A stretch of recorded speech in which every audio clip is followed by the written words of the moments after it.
fellow citizens, on the eve of the 68th Republic Day of our nation, I extend warm greetings to all of you in India and abroad.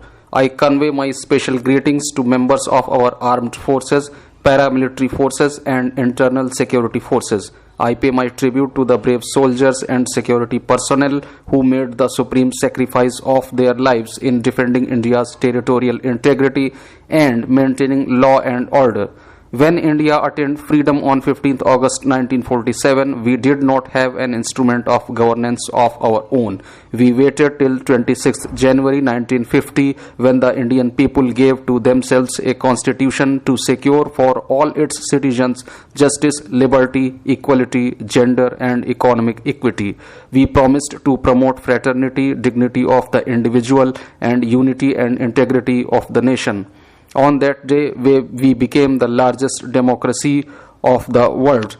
The faith and commitment of people gave life to our constitution, and our founding fathers wisely and carefully steered the new nation past its troubles of being a poor economy with huge regional imbalances and a vast citizenry deprived of even basic necessities. It goes to the credit of the strong institutions of democracy built by our founders that for the last 6.5 decades, Indian democracy has been an oasis of stability in the region troubled by unrest.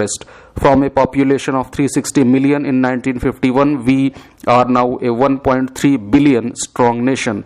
Even then, our per capita income has shown a tenfold increase. Poverty ratio has been declined by 2/3. Average life expectancy has more than doubled, and literacy rate has shown a fourfold increase. We are today the fastest growing among the major economies of the world. We are the second largest reservoir of scientific and technical manpower, the third largest army, the sixth member of the nuclear club, the sixth member in the race for space, and the 10th largest industrial power. From a net food grains importing country, India is now a leading exporter of food commodities. The journey so far has been eventful, sometimes painful, but most of the times exhilarating. What has brought us thus far will take us further ahead, but we will have to learn to adjust our sails quickly and deftly to the winds of change.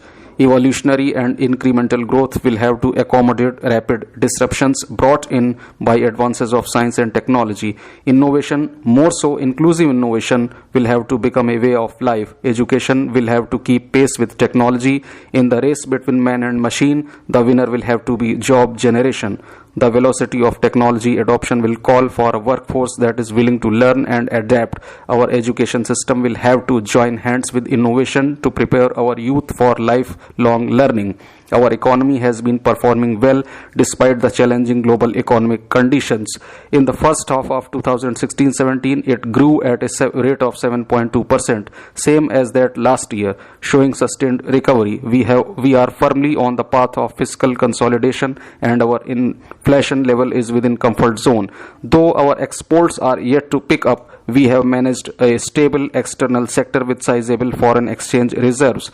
Demonetization, while immobilizing black money and fighting corruption, may have led to temporary slowdown of economic activity. As more and more transactions become cashless, it will improve the transparency of the economy. Born in independent India, 3 generations of citizens do not carry the baggage of colonial past. These generations have had the privilege of acquiring education, pursuing opportunities and chasing dreams in a free nation. This sometimes makes it easy for them to take freedom for granted, to forget the price that extraordinary men and women paid to win this freedom, to forget that the tree of freedom needs constant care and nourishment. Democracy has conferred rights on each one of us, but along with these rights come responsibilities which have to be discharged. Gandhiji said, and I quote, "The highest form of freedom carries with it the greatest measure of discipline and humility. Freedom that comes from discipline and humility cannot be denied. Unbridled license is a sign of vulgarity, injurious alike to self and others." Youth today are brimming with hope and aspirations. They pursue their life goals, which they perceive will bring them fame, success, and happiness with single-minded devotion. They consider happiness as their existential objective, which of course is understandable. They search for happiness in the highs and lows of day-to-day emotions and in the fulfillment of the objectives they have set for themselves. They look for a job as well as a purpose in life. Lack of opportunities leads to frustration and unhappiness, which manifests itself in anger, anxiety, stress, and aberrations in behavior. This has to be dealt with by inculcating pro-social behavior through gainful employment, active engagement with community, parental guidance, and empathetic response from a caring society. One of my predecessors left on my table a famed quotation which I quote: "The object of government in peace and in war is not the glory of rulers or races, but the happiness of the common man."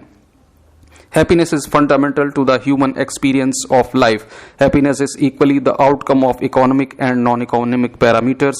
The quest for happiness is closely tied to sustainable development, which combines human well-being, social inclusion, and environmental sustainability. We must make happiness and well-being of our people as the touchstones of our public policy.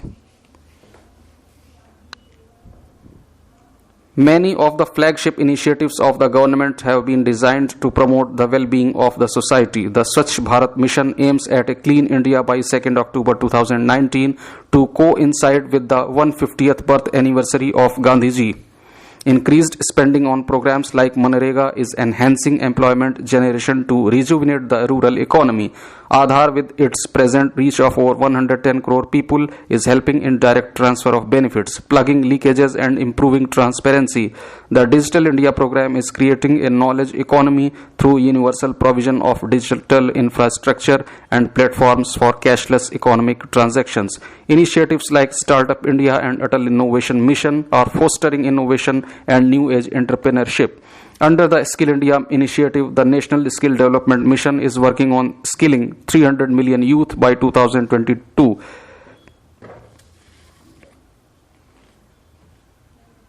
It is my firm conviction that India's pluralism and her social, cultural, linguistic, and religious diversity are our greatest strength.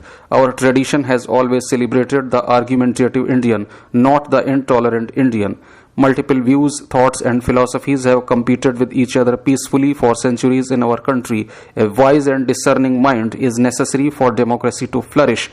More than the unison of idea, a healthy democracy calls for conformity to the values of tolerance, patience, and respect for others.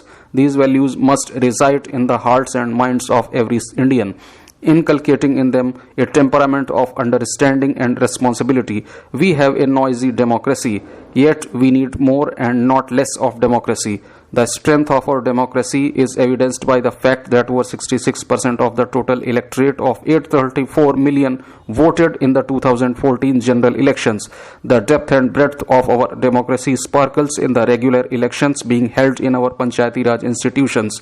And yet our legislatures lose sessions to disruptions when they should be debating and legislating on issues of importance. Collective efforts must be made to bring the focus back to debate, discussion, and decision making. As our republic enters her 68th year, we must acknowledge that our systems are not perfect. The imperfections have to be recognized and rectified. The settled complacencies have to be questioned. The edifice of trust has to be strengthened. The time is also ripe for constructive debate on electoral reforms and a return to the practice of the early decades after independence, when elections to Lok Sabha and state assemblies were held simultaneously. It is for the Election Commission to take this exercise forward in consultation with political parties.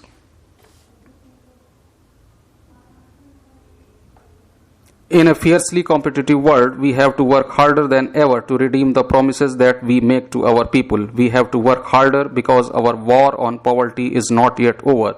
Our economy is yet to grow at over 10% for an extended period of time to make a significant dent on poverty. 1/5 of our countrymen still remain below poverty line. Gandhiji's mission to wipe every tear from every eye still remains unfulfilled. We have to work harder to provide food security to our people and to make the agriculture sector resilient to the vagaries of nature. We have to provide better amenities and opportunities to our people in villages to ensure that a decent quality of life. We have to work harder to provide enhanced employment opportunities to our youth through the creation of world-class manufacturing and service sectors. The competitiveness of the domestic industry has to be improved by focusing on quality, productivity, and efficiency. We have to work harder to provide safety and security to our women and children. Women must be able to lead their lives with honor and dignity.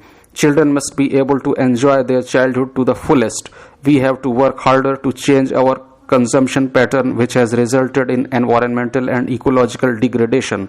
We have to appease nature to prevent it from unleashing its fury in the form of floods, landslides, and droughts. We have to work harder because our pluralistic culture and tolerance are still being put to test by vested interests. Reason and moderation should be our guide in dealing with such situations.